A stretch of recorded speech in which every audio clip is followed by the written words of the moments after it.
Sumabig ng samut-saring trick. Yan ang kanilang pangmalakasang trip. Kaya kapit na sa manibela at bantayan ang balanse. Dahil sa BMX Day, hahanga ka to the max, pare!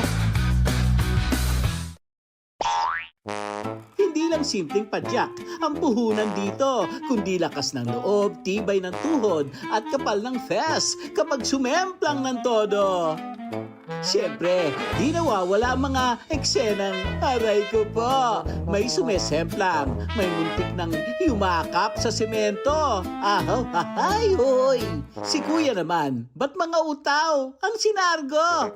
May umiikot na parang electric fan, may lumilipad na akala mo may sariling pakpak, at may bar spin na halos paikot din ang ulo ng mga manonood. Oh, hoy! Ingatan ang gulugod! BMX Day actually ito yung mga may hilig talaga sa bisikleta. Mahalaga to dahil parte to ng kabataan natin at sa ngayon lumalaki yung community natin dahil ang BMX hindi na lang basta hobby, kundi isa na rin siyang sports. Open sa lahat ang event na ito. Bata, binata, dalaga, tatay, nanay. Isama mo na rin, pati mga anay sa bahay. Dahil dito ang bonding ng pamilya, hindi lang pang quality time. Cause everyone is having a really good time.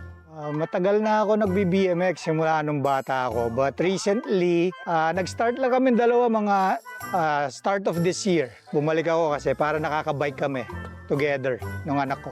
Nag-BMX ako mga 7 years ago na. Parang lang siya, libangan ko lang siya. Parang may mga makasama mag-ride, ganun. Konting laro-laro. Since 2018 ako natutong mag-bike. Ang nagustuhan ko sa sports na to, bukod sa extreme siya, parang rare lang yung mga babae na nagbabike. So, naengganyo ako mag-bike, ganun. Tapos challenging siya. Since I'm grade 5, grade 4, nag-umpisa ako mag-BMX. Pagkatapos nasama ako sa mga race. Bali, just for fun na lang kami kasi matanda na kami. Inalalayan na lang namin mga batang tinuturuan namin. Tiyagaan lang, talagang ganun. Kamukha nung mga binabanggit nung araw na ang tagal ko naman umasenso, gano'n. Yung mga ganung wordings nung araw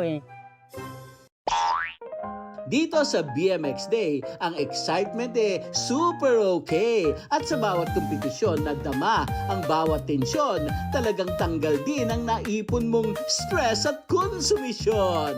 Mas maganda siya dahil karamihan ng lugar ngayon nagpo-provide na ng mga skate park. So, na-encourage yung mga bata na mag-BMX dahil, meron na silang safe na laruan para dun sa hobby nila at sports nila. Kaya kung akala nyo, ang bisikleta ay panghatid lang sa pupuntahan, nagkakamali kayo riyan. Dahil sa bawat ikot ng gulong, may talento, tapang at tawa ng walang preno. Kaya ituloy ang arangkada at takits kapadyak sa susunod na pasiklab na eksena.